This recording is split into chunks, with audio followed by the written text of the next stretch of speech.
Hey guys, welcome back to This Is Home podcast. I had a little bit of a break from the first episode. I've had the privilege of, today I have the privilege of hosting a close friend, trainer, motivator. There's a lot of ways to describe this guy. Ahmed, welcome, brother. Hey, thank you, man. Thank you for Yeah. having me. Thank How long you. has it been since we've been just chatting about having you on the podcast and actually making it happen? Maybe 2 months? It's been 2 months, Yeah. yeah. Around? But now it's Yeah. finally happened. Patience, I guess. Yeah, Yeah. yeah. So, first question I always ask on the podcast is, who are you? Who is Ahmed? Away from the fitness, away from the good vibes, and just overall being a kind person. I'd say, who's Ahmed? I'd say I'm an individual trying to make my world a better place, Yeah, one step at a time. I love that. Mind you, I say my world because when I have people in my life or people who want to be in my life, Yeah, I give them a safe space. I give them a platform to be themselves. yes, sir. I give them whether it's a room, in my house, in the gym, Yeah. or on the street. Yeah, Whatever aura is in around me, I want it to be good values, good Yeah. morals, yeah, a place where you can connect. yeah, And if you connect and you share these values with me, yeah. then that means it's our world. Our world. Yeah. So we share the same vision. Yeah. So essentially, you're the type of individual, or what you are is an individual who wants to essentially share their time and bring value to people. Exactly. I've seen that in a lot of our interactions, and honestly, it's something that I really admire. Now, Thank you. one of the biggest things and one of the biggest questions I've always asked myself is, where's Ahmed from? You know, I've asked. There was actually a time I think we were hanging out, and someone asked, "Where do you think Ahmed's from?" Yeah. So I'm not going to give the answer. I want you to break it down because I feel like your story literally stems from there. Yeah. And you know, who you are as an individual starts from there. Yeah. And I think once we delve into that, Yeah. we'll be able to sort of paint the bigger picture. You know, it's a question that it's been like very complicated throughout my life, you know, Yeah. and it reached a point where when people ask where I'm from, I just tell them to guess, Yeah. and I leave it as a mystery. So The not world many, finally gets to know. Yeah, I mean, you know, when I was coming to your podcast here, I was contemplating whether like, oh, do I tell them or not? But because you know, it's been a while, I haven't really said it out loud in the Yeah. public, so not Yeah. many actually people who just follow me, they don't know where I'm from. Yeah. But obviously, I'm here in your podcast. I wanna let you know. Yeah. So I'll take it from my parents first. So Alright. my parents, they met here in Dubai. Okay. My dad is originally from Egypt. All right. My mom is originally from Philippines. Jeez. Yeah. Yeah. They met here back in my dad moved here in the early 90s. Okay. Same with my mom. Yeah. They met at a hospital. Yeah. Fell in love, typical love story. My dad was a doctor, my Yeah. mom was a nurse. Yeah. And then they moved to America Okay. and they had me. Yeah. And then they had my sister. All right. They lived there for a while. Okay. And then they moved back here to Dubai. So most of my memories, most of my childhood, I consider it starting from here in Dubai. Yeah. Okay. So yeah, I'm basically half Egyptian, half Filipino, but I've been raised here in Dubai, Yeah. and my nationality is from the USA. Jeez. So it's a big it's cocktail, it's you know? it's a big mix, and I think Yeah. when you're in Dubai, you sort of come across stories like that very often. Yeah. I think what comes from there, or what comes out of most of the stories, is what do you identify as, you know, home, more or less? Yeah. Is it Egypt? Is it the Philippines? Is it Dubai? Is it the US? What would you say a home for you as an individual looks like or is? Honestly, I would say Dubai. Yeah. Because your home is where you know you grow up in. Yeah. your home is where you build connections and relationships and friendships, Yeah. your core memories, Yeah. um, all the your childhood memories. Yeah. So all of that was experienced here in Dubai, and I Dubai. consider this place my home. Yeah. Yeah. Besides the friendships and family, Mm. obviously, what makes Dubai home? What sort of experiences or what sort of challenges or I guess joys Mm. make you consider it home? Because I mean, it's one thing to call a place home, Yeah.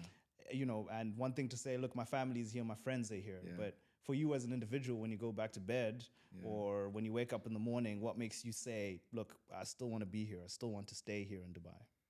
That's a good question. I think most of the most of the feeling comes from the people, to be Yeah, honest, because I feel Dubai is one of the most diverse countries, absolutely. and it's a place that I've seen a lot of people that are just like me. Oh, And man. when I say Yeah, just like me, is like coming from different backgrounds, mixed cultures, yeah, the third culture type of yeah, yeah, generation. yeah, It's something that you see a lot often here. yeah, And when I meet people like myself, yeah, it makes me feel like, oh, we have the same yeah. um, It's something in common. experience, Yeah, like something in common. yeah, Because like being mixed is like you're too Arab for the Asians and you're too Asians for the Arab. You know what yeah, I mean? yeah, absolutely, absolutely. Yeah.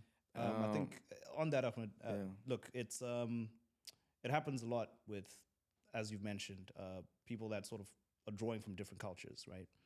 Where it gets complicated is as you grow, you sort of have to evolve as an individual. Mm. And evolving as an individual means attaching yourself to a certain culture, a certain religion, certain practices, generally speaking. For you, how has that transition been from when you were younger and up to now? So, just sort of, I guess, resonating with Egypt Mm. as your father's home, Mm. Philippines as your mother's home, and obviously being raised in the US and Dubai. Mm. How have you navigated that space? Have you sort of decided that, look, this is one direction I'm taking, or Man, it's been tough. I'm not yeah, gonna lie. It's been tough. of course, man. Growing up, it's just like you're trying to find where you belong, Yeah, what connects with you the most. yeah, So it comes in phases, to be yeah, honest. So yeah, like I remember part of my life, I was clicking a lot with my Asian side. So yeah, most of my friends in school, they were the Asians, the Filipinos especially. yeah, Mostly because they welcomed me, yeah, like in a safe way, and yeah, I just felt very comfortable with them, yeah, and I felt myself for a while. yeah, And then over time, grew up a little bit more. The Arab side came out of me as yeah, well, yeah, and I started connecting more with the Arabs. yeah. But even still, like, cause at home I don't speak either language. I Okay. just speak in English. Yeah. So it was hard. The language barrier. Yeah. It was Yeah. hard because like when I tell them where I'm from, and then I say, okay, do you speak this language? Yeah. Then I'll be like, yeah, I can understand a bit. I don't really speak it Speak it, fluently. yeah. It's not my first language. Yeah. And they kind of like make me feel ashamed. Yeah. They're like, why? You're supposed to know. Like, shame on you. Like, Yeah. it's your fault. You're supposed to learn. Yeah. But like growing up, I wouldn't understand because like this is what my parents are talking to me in this Yeah. language. So Yeah. I see this as normal. Yes. I don't see. I think that being mixed, your first language is English. This is how I was brought Yeah. up. Absolutely. So, but other people, maybe someone like me, someone who's mixed as well, maybe Yeah. they only speak Arabic, or maybe they only speak Filipino. Yeah. So, like finding The balance. the balance was Yeah. kind of hard, and Yeah. finding the people, like it was just hard growing up Growing up. Yeah. because you can't really like relate 100% To one thing. Yeah. Yeah. Growing up, I was obviously raised in Zimbabwe and relocated to South Africa by virtue of being black. And the school I went to obviously was majority local South Africans. The assumption is you should be able to speak the local languages, right? It's like, how are you black and you're unable to speak Yeah. Zulu or Xhosa, which are some of the local languages in South Africa. So navigating that is always tough, purely because you're still trying to find an identity for yourself. Yeah. And within that space, it gets pretty complicated. Nonetheless, so you go through school, you know, you've battled all of these different issues from an identity perspective. You get to university, and you have a degree in mechanical engineering. Yeah. Yeah. Fun fact. Fun fact, by the way. How was that? How was the university experience compared to the primary high school experience here in Dubai? It was completely different. Yeah. Completely. Like when I reached university, like my whole life changed. Yeah. My social life changed. Okay. So when I was in university, I was around a lot of Emiratis. Okay. So I think that's where I started picking up the language and started like diving into the Arab side. Yeah. So because my classmates were Emiratis, my group, my circle of friends in university, they were all Emiratis. So I felt at some point like I was like part of the Emirati family because they're very welcoming, you know what I mean? Yeah, They're absolutely, very, man. Yeah. they're heartwarming and they love to, you know, share and they love to have you as a brother, you know? Hospitality is one of the biggest things in Arab culture, honestly speaking. I mean, when I visit Saudi, mate, I've never had so many coffees and teas. And it's like, look, you can say no, but honestly speaking, like you're just not used to it and you're constantly in shock. So it's like, yes. By the end of the night, you've had like 20 coffees and you're bouncing off the walls, you know? So it's an example of the sort of culture out here, you know, in the GCC and I guess just Arabs in general. It's a very welcoming culture. So being in that environment where everyone's sort of welcoming and understanding, how did that make you feel as an individual and sort of help in your growth whilst you were still at uni? I'd say it made me feel more comfortable calling Dubai home. Okay. And it made me feel like at the same time I don't really relate personally I don't really relate to Egypt. Okay. And I don't really relate to Philippines. Yeah. So at that point in university I was feeling like I relate the most culturally here to Dubai. Yeah. And it just made me feel like, okay, now I feel like Dubai is really considered my home. Yeah. You know? Yeah. That was the point where I felt like, oh, I don't care where I'm from, like nationality-wise, or where my dad's from or my mom's from.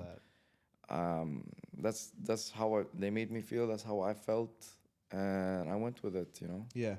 But I don't consider myself an Emirati. I just say that this is my home. Absolutely. Yeah. Absolutely. I think more than anything, it's also how you're treated. Yeah. That makes a place home. Yeah. You know, imagine if you just went through a really terrible time where you were being treated differently because of, you know, your difference, essentially. You probably wouldn't call this home. In actual fact, you probably would have left. Yeah.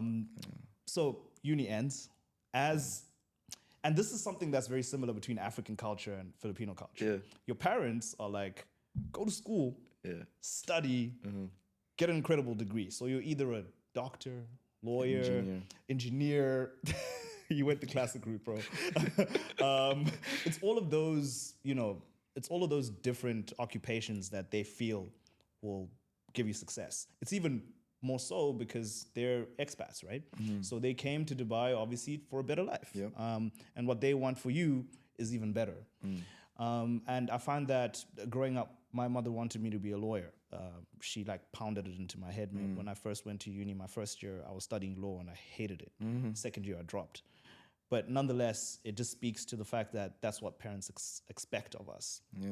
Now, you having that mixture or that push or that pressure, I'll be interested to know, you know, having studied mechanical engineering, gone into the industry and sort of stepped out, how was that transition? And how did your parents navigate it? Or how did you navigate it when it came to your parents? So I'll go back when I first started my first semester in university. Yeah. Actually, I'll take another step back. Okay. When I was in school, take it as far as you want. When I was in school, my dad he used to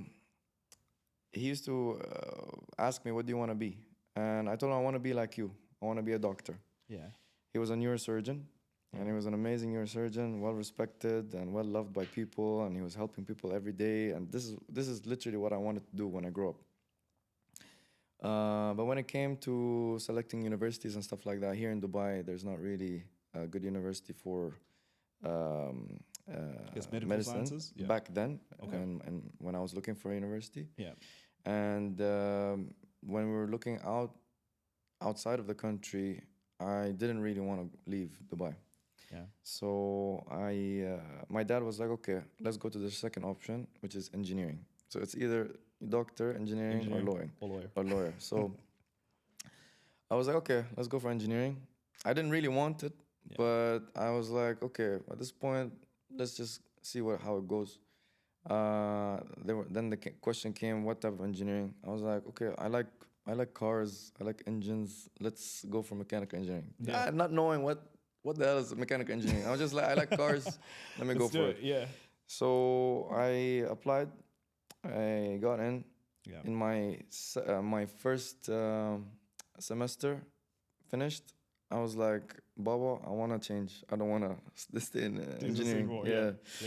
And he was like, no, Ahmed, stay, work hard. It's going to be worth it, push. So honestly, honest to God, I stayed because of my father, because like I respected him and I was like, okay, I'll do it. Yeah. So I didn't want to let him down. Absolutely. So I pushed through. I was struggling in the first 2-3 years. Yeah. My last year though, I really succeeded. Like I don't know what happened. Like something flipped and I was like really succeeding. I was doing so well in my courses, my last year. I did my senior design project, was the top best batch. I was the best team. Everything was amazing. Nice. Then my father passed away by then. So it was the same time I was graduating. Yeah. So it was a tough time, that transition also. Yeah. So you have that transition from school to university, and then that university, now you're looking for a job. Yeah. My dad was the sole provider of my family. Yeah. It's just my mom and my sister, myself. So my mom wasn't working. Yeah. She was a housewife. So like now I had to act fast, Yeah. So I was lucky enough, blessed enough to land a job in an engineering company after 2 months. Yeah. 2 or 3 months. Yeah. And so my dad didn't really get to see, the result of all that work. You know what I mean? It's, him inspiring you and motivating you to just get it done. But I honestly pushed through, and I felt like, if he was here today, he would be so proud for all that I did. Yeah. My mom, on the other hand, she's that, the good cop. Yeah. She's like the one that really just supports me and loves me, and whatever you want to do, Ahmed, I'll support you. Yeah. Yeah. So I always had that push from my mom, and like she's like, do what makes you happy. Yeah. It's very rare to find a quality like that in parents, especially when you're still younger. Yeah. A lot of the time it comes from a really good place. It's more so to say, look, I don't want you to have the life I had or to go through the struggles that I experienced. Yeah. But I think as we get older, they become a lot more accepting of you following a certain path. And it's interesting how this is sort of unfolding because it brings me to how we first met. Yeah. It was through a very good friend, Satara, and she suggested one Sunday that I join her for one of your boot camp classes. Obviously arrived, I was like, I don't know anyone here. This is going to be very awkward. Because to be fair, the few classes I've taken at other, gyms, it's very awkward when you walk in, bro. Because everyone's sort of like locked in. They're not really trying to like vibe. Yeah. So I walk in, man, and everyone's just like chilling. Like it's just vibes, man.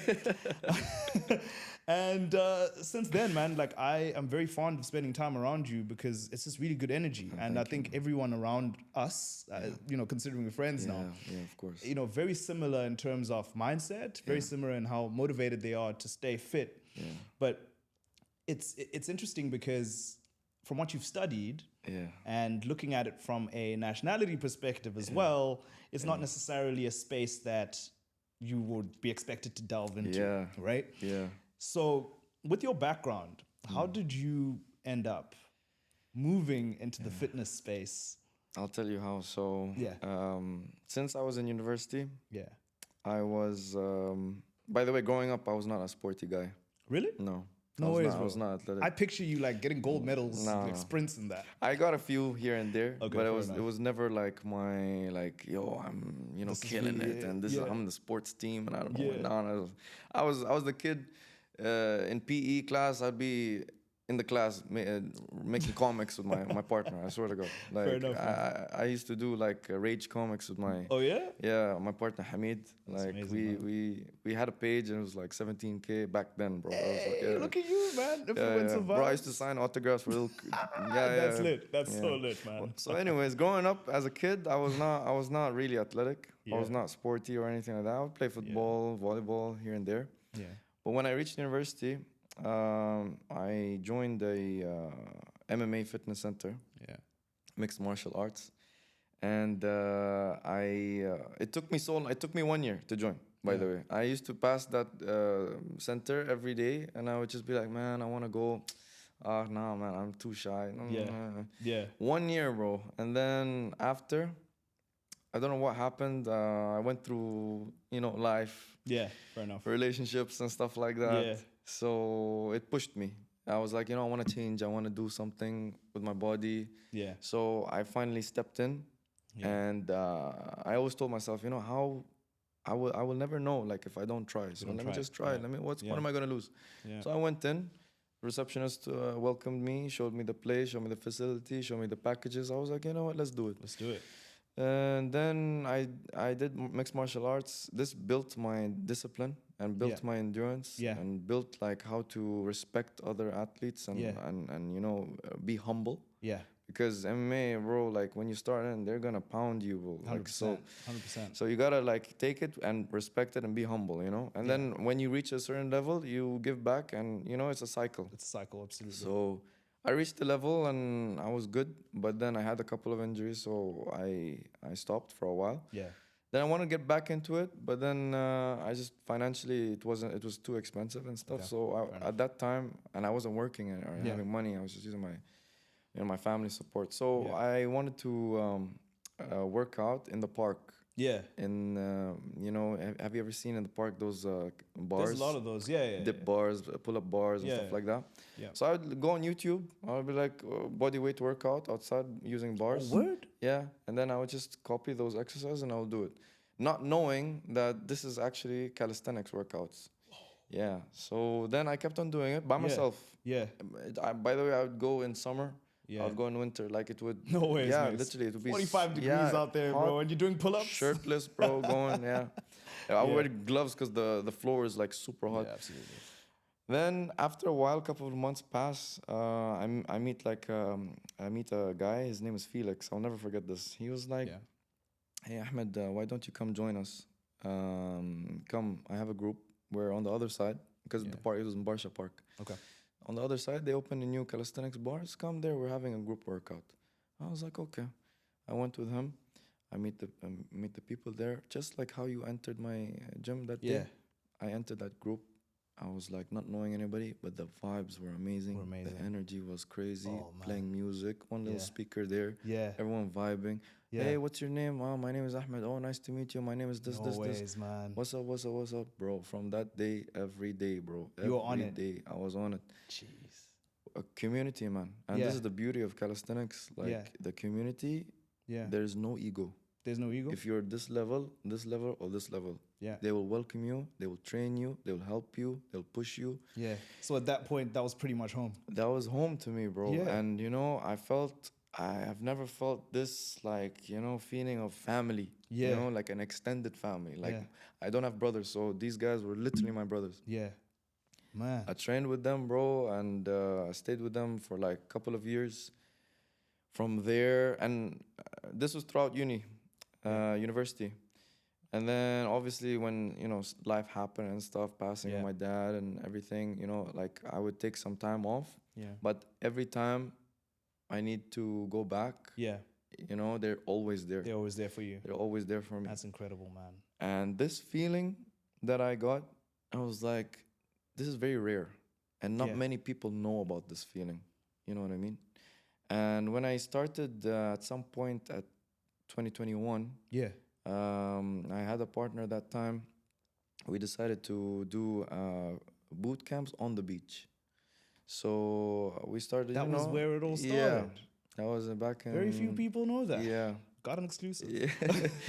Yeah, we started doing boot camps on the beach. Man. And we used to invite our friends and all our friends of friends. and it was a good thing going on. And I always wanted to make sure that, you know, we are in a space that has good energy, good vibes, Yeah. just like how I felt when I walked in for the first time. Jeez. This Yeah. was the thing I wanted everyone to feel, because Yeah. if I was able to feel this feeling, I should be giving it back to Giving people, back, you yeah. know what I mean? Especially for people who are going through something in their life, Yeah. because you never know. Like if we're a group of 20 people, you don't know what each person's story is internally, or what 100%. they're going through in their family, or Yeah. you know, their relationships or marriage or Yeah. whatever it is. And So I always want people to come in feeling welcomed, yeah, feeling like this is a safe space to be yourself man, and to heal.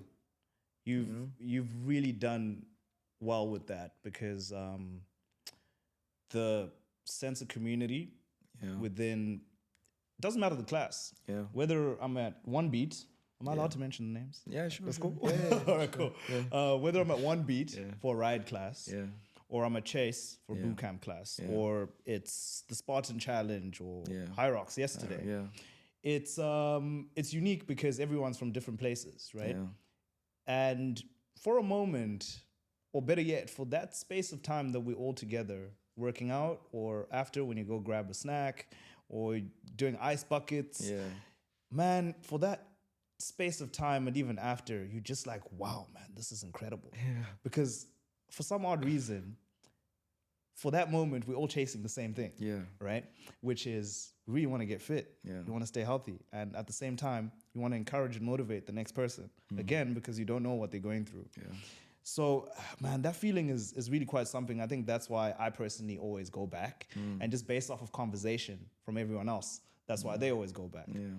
Now, the fitness space, generally speaking, again, is quite saturated here in Dubai. There's faces that you sort of know.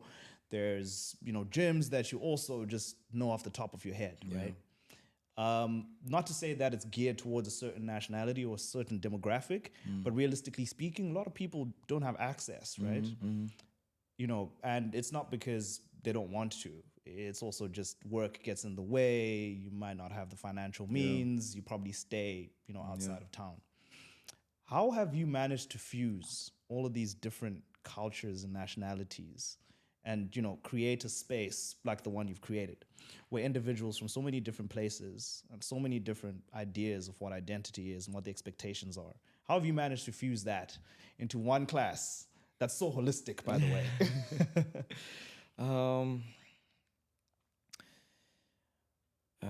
Blessing, I think, I sometimes ask myself this, Yeah. and I think it goes back to me being culturally diverse, Yeah. where I can adapt now. Yeah. I can adapt to certain nationalities and Yeah. certain mentalities Yeah. and cultures, you can say. And because of my circle of friends who are similar to me, they have friends of friends, and they have word of mouth, Yeah. and they, they share, they talk. Especially what matters to me is not really where you're from, it's your mindset. So when you come into my class, and I used to say this in the beginning of my classes, you're coming here to improve yourself, either Yeah. 1% or 100%. You're doing something for yourself. You're not doing something for me. You're here because you want to work, you want to improve Yeah. day by day, week by week, month by month. For me, I just keep it as genuine as possible.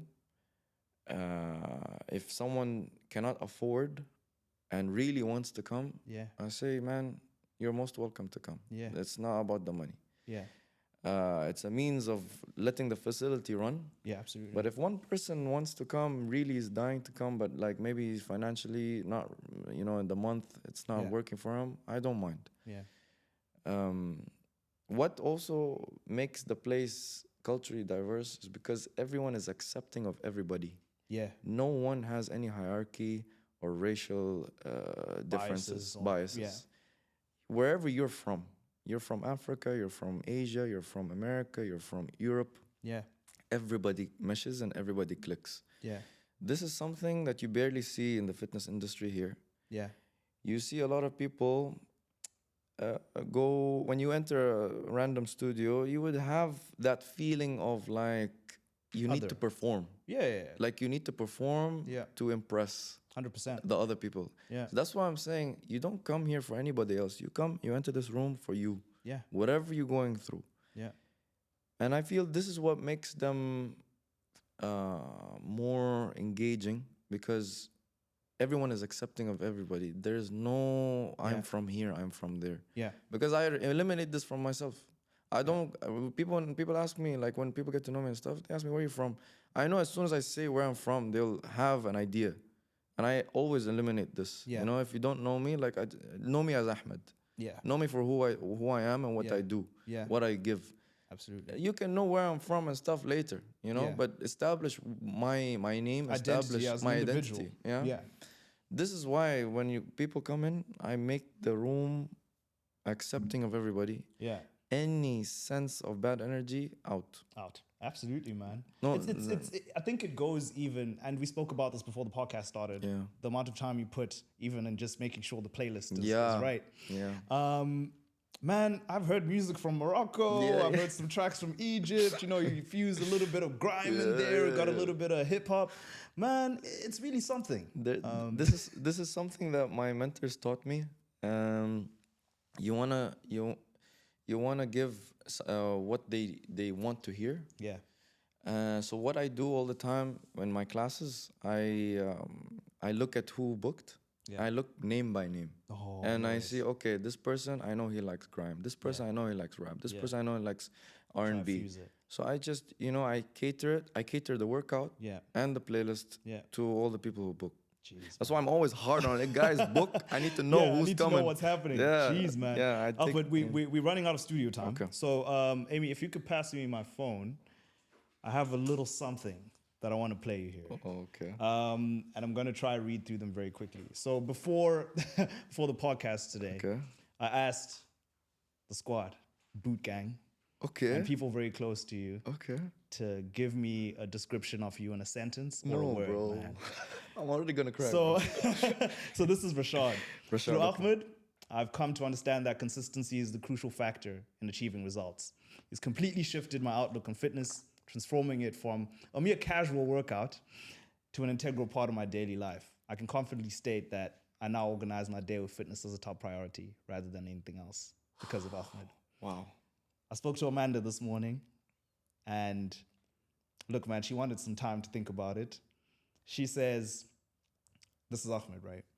He's the most caring, passionate, and hardworking man that I'm proud and blessed to call my brother. MK. Yeah, this was a long one, though. Ahmed is such an inspirational person. His willpower and motivation are both contagious. He made me do things I never thought I could from a fitness perspective. And having that impact on me or any others is just mind-blowing. I wish him nothing but the best. Jelani, who I haven't seen in a minute, was like, sure, bro, I would say he's authentic, ambitious, charismatic. He sure knows how to fit in any situation and always brings that sweet, good vibe. Buddy, of course, bro. Best way I would describe Ahmed is he can light up an entire room with his own energy. The hype is immaculate when it comes to him.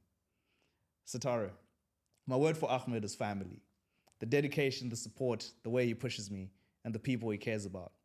The way he goes above and beyond and makes me want to do better just gives me this feeling of him being my chosen family. I feel I wouldn't be who I am today if I hadn't met Ahmed Sam. Badr. Ahmed Sam can be described in 3 words: love, energy, inspirational. Give him your all and he'll give his all 10 times. Because that's the kind of person he is, and I'm proud to have known him. Because we don't have time, mate, I'll ask you this one question. Yeah. Where's home? Man, home is where Boot Gang is, to be honest. Friendships matter, right? Yeah, man. All right, bro. Yeah. Thank you so much for joining me for This Is Home podcast. Apologies on the timing. No, thank you. Look, a part 2 is probably should be planned, right? Has to be. All right, bro. Right now. Appreciate it, my G. One time. Thank you so much, man. Yes, sir. All right. Cool. Thank Thanks, guys. Apologies on the time. Yeah, we sorry, we Went above and beyond, right? did we?